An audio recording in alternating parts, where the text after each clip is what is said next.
Hi, hello guys, welcome back to my channel.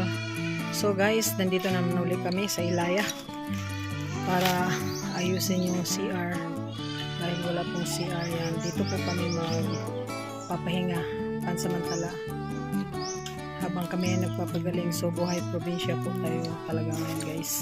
So lilinisin pa namin yan dahil maalikabok po yung taas dahil wala naman po talaga natutulog dito.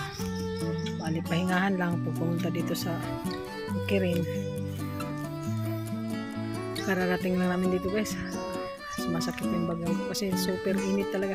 Wala kang makikitang ulap sa kalangitan. Nagbublo. Grabe, kainit guys. Kahit kunting butas lang, basta mayroon lang CR-an kasi mahirap talaga pag nakatira ka sa walang CR. Okay.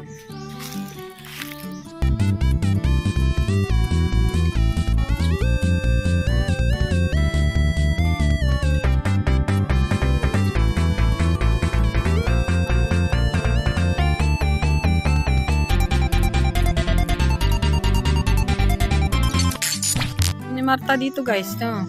Yung asawa kasi niya gumagawa ng CR.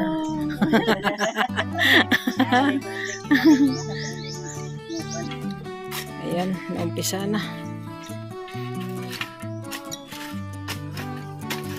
Ayan, nagsasaing po ng pangtanghalian.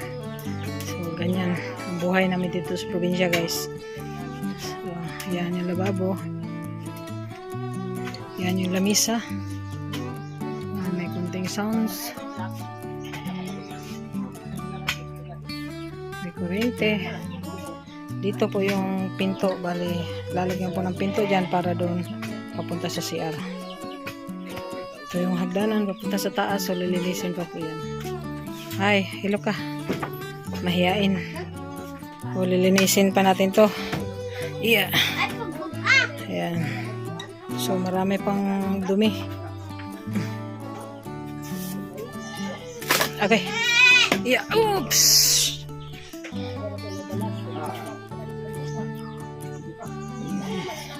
Kunting walis, kunting punas. Okay na, ayos na. Ito, bibilhan lang to ng tabing.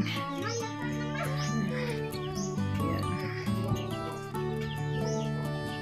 Ang lalaki na ng puno ng parakata guys. So, ang dami, marami-rami din to. Papunta doon sa dulo at saka doon sa kabila.